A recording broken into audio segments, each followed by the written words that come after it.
के लिए।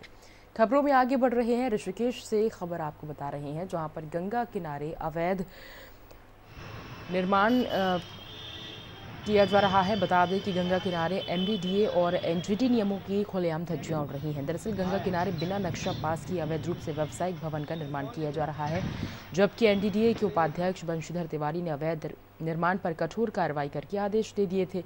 लेकिन स्थानीय एमडीडीए विभाग की लापरवाही के कारण अभी भी गंगा किनारे अवैध निर्माण कार्य लगातार जारी है।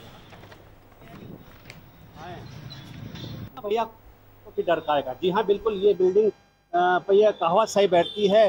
गंगा के किनारे यह बिल्डिंग बन रही है, एनजीटी के मानकों का पूरा नहीं कर रही, एमडीटी के मानकों को पूरा नहीं कर रही। खास बात यह है कि इस बिल्डिंग का नक्शा तक पास नहीं है, उसके बावजूद भी ये बिल्डिंग लगातार बन रही है। एमडीटी के अधिकारी आज तक इस बिल्डिंग को सील करने नहीं है, जबकि शहरी विकास मंत्री का गृह क्षेत्र यहाँ पर है, उनका घर यहाँ से कुछ ही दूरी पर है। उसके बावजूद भी एमडीटी के कान में इस बिल्डिंग को सील करने की जरूरत नहीं लगती। बिल्डिंग में लगातार काम चल रहा है, लेकिन कोई इसमें देखने वाला नहीं। हमारे बीच ये हैं जिन्होंने इस पर प्याज डालने के काम कर रहे हैं, योगेश शर्मा जी वरिष्ठ नागरिक हैं यहाँ पे। आप बताएं कि इस बिल्डिंग शहर में बन रही है, जबकि छोटी कोई बिल्डिंग बनती है तो उसको सील कर दिया जाता है। इस शहर की विडंबना ये है कि संबंधित मंत्रालय का मंत्री इसी ऋषिकेश शहर में रहते हैं। क्या एक ही रात में अचानक बिल्डिंग खड़ी हो जाती है? नहीं, बिल्डिंग एक दिन में खड़ी नहीं होती। एक महीनों से बिल्डिंग बन रही है, लेकिन एमडीडीए के कान पर बिल्कुल धूल नहीं रेंग रही है। मैंने तो यहाँ तक देखा है कि सील लगी हुई है और अंदर काम हो रहा है, लोग रहने लगे हैं। आखिर ये ऋषिकेश का क्या अस्तित्व चाहते हैं लोग?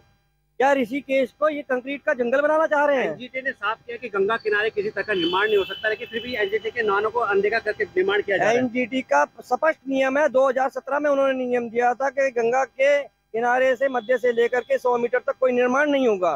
क्या एमडीडीए को ये दिखाई नहीं दे रहा है? क्या एनजीटी ही आकर के हर शिकायत पर करनी पड़ेगी नागरिकों को?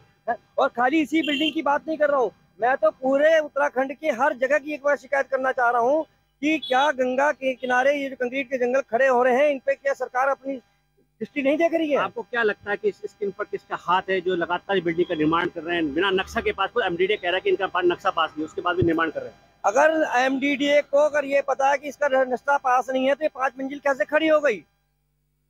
तो इसका तो सीधा सीधा संदेह पहले तो उन अधिकारियों पे जाता है जो एमडीडीए के अधिकारी हैं, और फिर संबंधित मंत्रालय के मंत्रियों के ऊपर जाता है। फिर तो बिल्कुल सही बात है। आपका कहना है कि एमडीडीए का नक्शा पास नहीं, उसके बाद भी लगातार बिल्डिंग का निर्माण हो रहा है। कहीं ना कहीं इसमें एमडीडीए की मिली भगत है जो इस बिल्डिंग को अपना संरक्षण दे रहे हैं। सारा समय के लिए ऋषिकेश से जितेंद्र चमोली। और बीते दिन